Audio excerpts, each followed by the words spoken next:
Almost కొన్ని exams cancel అవ్వడం, రీ exams పెట్టడం. సో అసలు ఈ స్ట్రెస్ అన్నది చాలా ఎక్కువ ఉంటుంది.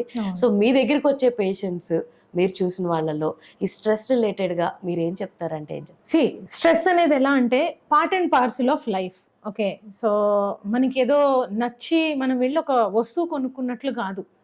ఇది మన లైఫ్లో భాగం అయితే మనం దాంతో ఎలా డీల్ చేయాలి అనేది నేర్చుకోవటం ప్రతి ఒక్కరికి చాలా అవసరమైన విషయం. ఎస్. స్ట్రెస్ దానివల్ల మీకు మెమరీ ఉండట్లేదు, మేము గుర్తు పెట్టుకోలేకపోతున్నాం, ఎగ్జామ్ అంతా పాడు చేసి వచ్చాము అన్నది కరెక్ట్ కాదు.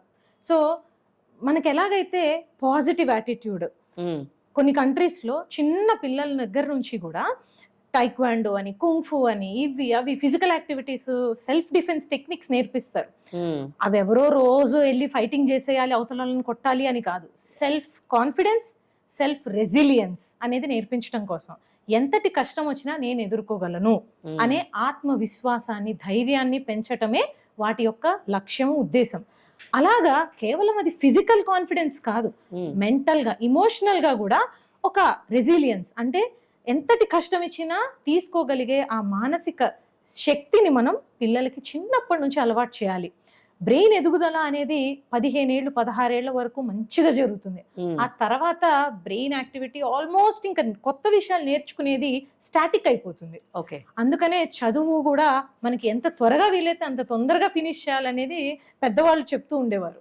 సో అక్కడి నుంచి చూస్తే కనుక ఇలాంటి మంచి విషయాలు కూడా వాళ్ళకి పిల్లలప్పుడే నేర్పించేయాలి.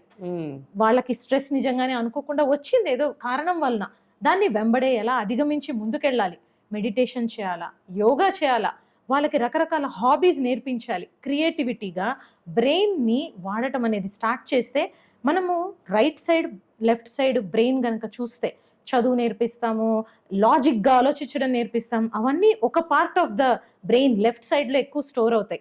క్రియేటివిటీ, డ్రాయింగ్ కావచ్చు, మ్యూజిక్ కావచ్చు, డ్యాన్స్, ఇలాంటి ఎక్స్ట్రా కరికులర్ యాక్టివిటీస్ అన్ని నేర్పిస్తుంటే రైట్ బ్రెయిన్ కూడా యాక్టివేట్ అవుతుంది.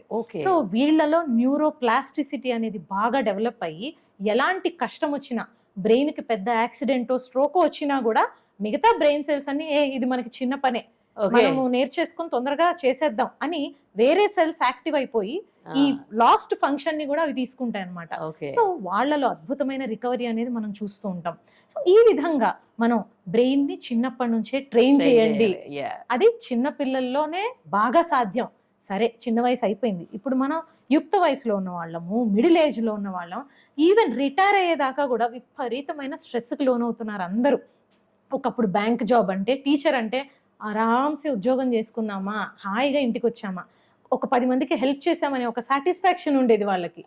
ఇప్పుడు అది కూడా కార్పొరేటైజేషన్ అయిపోయేసరికి, ఈవెన్ ఇంక్లూడింగ్ మా డాక్టర్స్ కూడా, సో ఒక రకమైన ప్రెషర్, ఒత్తిడి ఫీల్ అవుతున్నాం. దో ఒక ప్యాషన్ తోటి మనం ఆ ప్రొఫెషన్ లోకి ఎంటర్ అయినా కూడా సరైన న్యాయం చేయగలుగుతున్నామా లేదా, ఏ రోజు కూడా అమ్మో ఇంత ప్రెషర్ మీద ఎక్కడ నేను నా జాబ్ కోల్పోతానో, నాకు ఒక రిమార్క్ వస్తుందో, శాలరీ కట్ అవుతుందో, ఈ స్ట్రెస్లు మనం డే టు డే ఫేస్ చేస్తున్నాము. దాన్ని బ్యాలెన్స్ అవుట్ చేసుకోలేకపోతున్నారు. దానివల్లనే ప్రతి ఒక్కళ్ళు రకరకాల న్యూరలాజికల్ సమస్యలు, ఎర్లీగా హార్ట్ అటాక్స్ వచ్చేయడం, షుగర్స్ అసలు కంట్రోల్ కాకపోవడం, ఒకటేంటి ఒబెసిటీ, ఓవర్ ఈటింగ్, విపరీతమైన సైకలాజికల్ డిస్టర్బెన్సెస్, యాంగ్జైటీ అని, డిప్రెషన్ అని, సూసైడ్స్, ఇవన్నీ కూడా తరచుగా వింటున్నాం. ఒకటి సోషల్ మీడియా పెరిగింది, ఇదివరకు న్యూస్ కంటే కూడా ఇప్పుడు త్వరగా స్ప్రెడ్ అయిపోతున్నాయి. ట్రూ, చిన్న విషయం కూడా.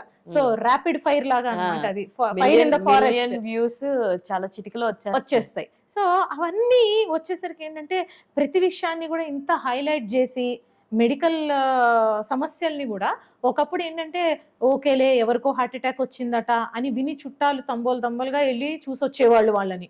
ఇప్పుడు ఆ హార్ట్ అటాకే కదా, స్టెంట్ వేసేసారుగా, అది కామనేనండి, పెద్ద టెన్షన్ పడద్దు అనే స్టేజ్కి వచ్చాం మనం రెగ్యులర్. సో అంత జరుగుతుంటే కూడా మనం ఇంకా ఈ స్ట్రెస్, ఎవరో వేరే వాళ్ళు స్ట్రెస్ పడుతున్నారట, మనకేం కాదులే, మన దగ్గరికి ఇంకా రాలేదుగా అనుకోకూడదు. అది మనతో పాటే ట్రావెల్ చేస్తుంది లైఫ్ లో, ప్రతి ఒక్కళ్ళకి ఉంది. సో ఈ స్ట్రెస్ మేనేజ్మెంట్ అనేది చిన్న పిల్లలకి, పెద్దవాళ్ళకి సమానంగా అవసరం. దానికి మన పరంగా మనం ఏం చేస్తున్నామో ప్రతి ఒక్కళ్ళు కూడా ఒక పాజ్ బటన్ అనేది నొక్కి ఆలోచించుకోవాలి, ప్రతిరోజు దానికి సంబంధించిన యాక్షన్ తీసుకోవాలి. Hi everyone, Nenu mi Vedika. Please subscribe to Volgo Health. Don't forget.